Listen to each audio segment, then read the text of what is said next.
Už tretí rok mali občania Bratislavy možnosť využiť svoje vyschnuté vianočné stromčeky na dobrú vec. V bratislavskej mestskej časti Dúbravka sa konala mulčovačka, teda akcia, kde sú stromčeky spracované na mulč. Ide o podvrné ihličie, ktoré zamedzuje rastu burín, podporuje tvorbu humusu a udržiava vlhkosť, čím znižuje potrebu zalievania. Mulč vyhovuje najmä kyslomilným rastlinám. Akcia bola opäť úspešná. Ľudia chodia postupne počas obeda, vybehnú, prídu si zobrať ten mulč, niečo sa dozvedia. Deti majú radi stroje, čiže mašina, ktorá vzadu mulčuje tie stromčeky, je vždy pre deti zaujímavá.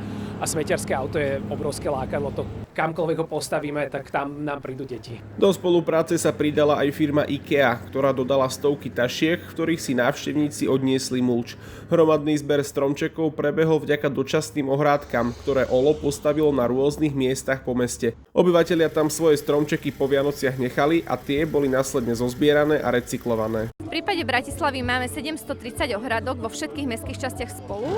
My z týchto ohrádok tie stromčeky zbierame a časť sa zmulčuje na takýchto mulčovačkách sobotných a časť sa premení na štiepku, následne na drevoštiepku a na knižnice. Takže my zbierame zo všetkých ohrádok, zo všetkých mestských častí. Mulčovačka sa koná každý rok v inej mestskej časti. Mesto sa týmto krokom snaží priniesť komunitné akcie aj do iných oblastí, ako len do centra mesta, kde sa ich koná najviac. Tento rok akcia zavítala do Dúbravky. Bol návrh mesta na oslovuje, či chceme takú mulčovačku v Dúbravke urobiť, a sme samozrejme súhlasili. Chcem si pre dve lokality a potom si vlastne magistrát alebo OLO vybral lokalitu, ktorá je pre nich výhodnejšia. Zoberie si mulč a čučoriedka na záhradu, tak čučoriedky, my pesme rajčín, ale čučoriedky, takhle čučoriedky dúfam, že to využijeme. Čiže Vianoce budú nielen pre Vianoce pre deti, ale budú Vianoce mať čučoriedky, mať Vianoce tých stromčekov. Na jednej takejto akcii sa spracuje v priemere až niekoľko desiatok tón stromčekov.